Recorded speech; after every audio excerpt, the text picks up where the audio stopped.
আসসালামু আলাইকুম। এনটিআরসিএ কর্তৃক প্রদত্ত তৃতীয় গণবিজ্ঞপ্তিতে চূড়ান্তভাবে সুপারিশপ্রাপ্ত সৌভাগ্যবান ভাই ও বোনেরা, আজ যে ভিডিওটি আপনারা দেখছেন, এই ভিডিওটি আপনাদের জন্য অত্যন্ত গুরুত্বপূর্ণ। কেননা এই ভিডিওটির মাধ্যমে আপনারা জানতে পারবেন কিভাবে আপনি আপনার পদটি এমপিও ভুক্ত করতে পারবেন। অর্থাৎ এমপিও ভুক্ত করতে আপনার কী কী ক্রাইটেরিয়া অতিক্রম করতে হবে। তাহলে ভিডিওটি শেষ পর্যন্ত দেখতে থাকুন এবং ভিডিওটি থেকে উপকৃত হলে অবশ্যই আমার চ্যানেলটি সাবস্ক্রাইব করবেন এবং এ ধরনের আরও নিত্য নতুন ভিডিও পেতে পাশে আসা বেল আইকনটি বাজিয়ে রাখবেন। তাহলে নতুন ভিডিও প্রকাশ করার সাথে সাথে আপনি নোটিফিকেশন পেয়ে যাবেন। ধন্যবাদ। তাহলে চলুন আমরা মূল আলোচনায় চলি। বেসরকারি শিক্ষকদের এমপিও আবেদনের যে কাগজগুলো লাগে, এই শিরোনামে দ্য ডেইলি ক্যাম্পাস পত্রিকায় এই প্রতিবেদনটি প্রকাশিত হয়েছে। প্রতিবেদনটি আমি আপনাদের জন্য পড়ে শোনাচ্ছি, আপনারা মনোযোগ সহকারে প্রতিবেদনটি শুনতে থাকুন। সম্প্রতি দেশের বেসরকারি স্কুল, কলেজ, মাদ্রাসা ও কারিগরি প্রতিষ্ঠানে 34,000 শিক্ষককে নিয়োগের চূড়ান্ত সুপারিশপত্র দেওয়া হয়েছে। এমপিও নীতিমালা অনুযায়ী যোগদানের দিন থেকে বেসরকারি শিক্ষকরা বেতন পাবেন। এমপিও নীতিমালার 17(7) অনুচ্ছেদে বলা হয়েছে, এমপিওভুক্ত শিক্ষা প্রতিষ্ঠানে NTRCA এর সুপারিশপ্রাপ্ত হয়ে এমপিও পদে যোগদানকৃত শিক্ষক প্রদর্শকের একাডেমিক সার্টিফিকেট, প্রয়োজনীয় কাগজপত্র, নিবন্ধন ও সুপারিশ যথাযথ থাকলে এবং অতীতে অপরাধমূলক বা বিরূপ কোনো রেকর্ড না থাকলে ও প্রতিষ্ঠানে কর্মরত থাকলে তাদের এমপিওভুক্তি শিক্ষা প্রতিষ্ঠানে যোগদানপত্র গৃহীতের তারিখ থেকে কার্যকর হবে।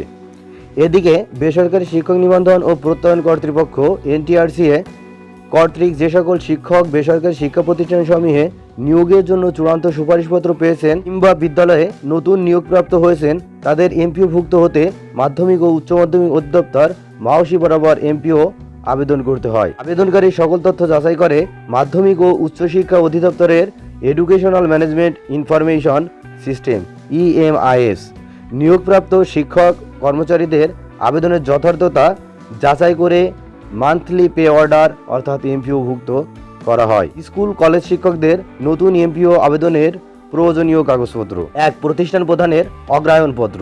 2. আবেদনকারীর পূরণকৃত তথ্য ফর্ম। 3. এসএসসি বা সমমান পরীক্ষার মূল সনদ। 4. এইচএসসি বা সমমান পরীক্ষার মূল সনদ। 5. স্নাতক ডিগ্রি বা সমমানের পরীক্ষার মূল সনদ। 6. স্নাতকোত্তর, মাস্টার্স বা সমমানের পরীক্ষার মূল সনদ। 7. অন্যান্য শিক্ষাগত যোগ্যতা সংক্রান্ত সনদ। 8. বিএড বা ব্যাচেলর অফ এডুকেশন সনদ। 9. NTRCA পরীক্ষায় উত্তীর্ণ হওয়ার সনদ। 10. ডিগ্রি বা স্নাতক পরীক্ষার মার্কশিট। 11. শিক্ষা প্রতিষ্ঠান থেকে প্রাপ্ত নিয়োগপত্র। 12. যোগদানপত্র।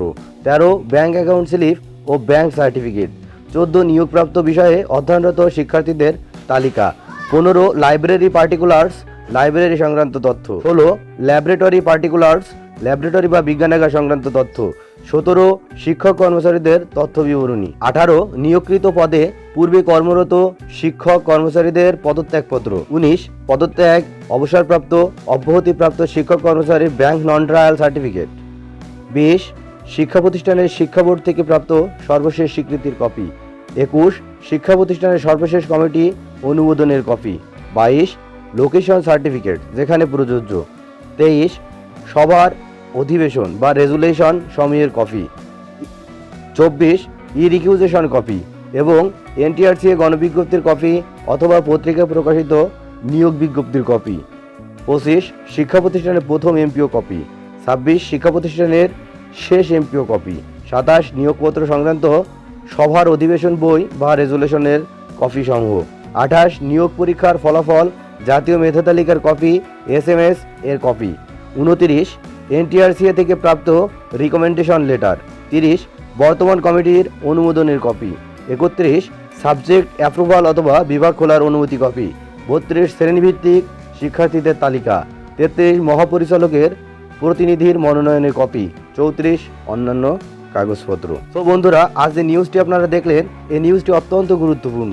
কেননা আপনার পদটি মান্থলি পে অর্ডার অর্থাৎ এমপিওভুক্ত করতে হলে যে কাগজগুলো প্রয়োজন, সেই কাগজগুলো সংক্রান্ত তথ্যটি আপনি জানতে পারলেন। ধন্যবাদ ভিডিওটি শেষ পর্যন্ত দেখার জন্য এবং ভালো লাগলে অবশ্যই লাইক, কমেন্ট এবং শেয়ার করবেন এবং অবভিয়াসলি আমার চ্যানেলটি সাবস্ক্রাইব করবেন এবং পরবর্তীতে নতুন নতুন ভিডিও পেতে অবশ্যই পাশে আসা বেল আইকনটি হিট করবেন।